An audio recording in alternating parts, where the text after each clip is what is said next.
أيها الأحبة، رسالة أوجهها لمن يصلي صلاة ويترك صلاة، رسالة أوجهها لمن يصلي من الجمعة إلى الجمعة، رسالة أوجهها لمن لا يعرف الله جل وعلا إلا في رمضان. تارك الصلاة، اسمع يا تارك الصلاة، تارك الصلاة عدو لله وعدو لرسول الله وعدو لأولياء الله. تارك الصلاة محارب لمنهج الله.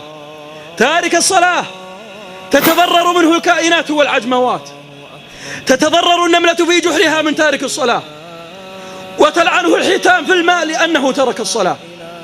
تارك الصلاة مغضوب عليه في الأرض، مغضوب عليه في السماء. تارك الصلاة نقض الميثاق وتبرأ من عهد الله وخرج من الملة.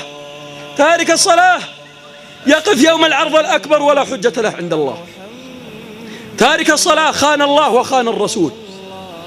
اسمع يا تارك الصلاة، تارك الصلاة لا يجالس ولا يؤكل ولا يشارب ولا يصدق ولا يؤتمن ولا يرافق ولا يزوج ولا يغسل ولا يكفن ولا يصلى عليه ولا يقبر في مقابر المسلمين.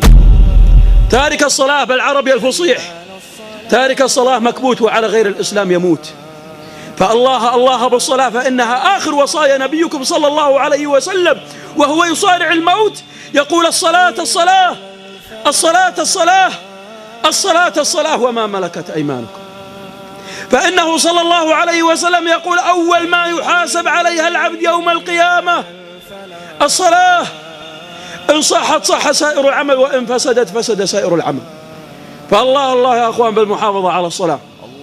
يا أخي عندك ذنوب وعندك معاصي، نظر إلى ما حرم الله، سمع ما حرم الله، وإرسال ما حرم الله، تموت على صلاة أخير من أنك تموت على غير صلاة.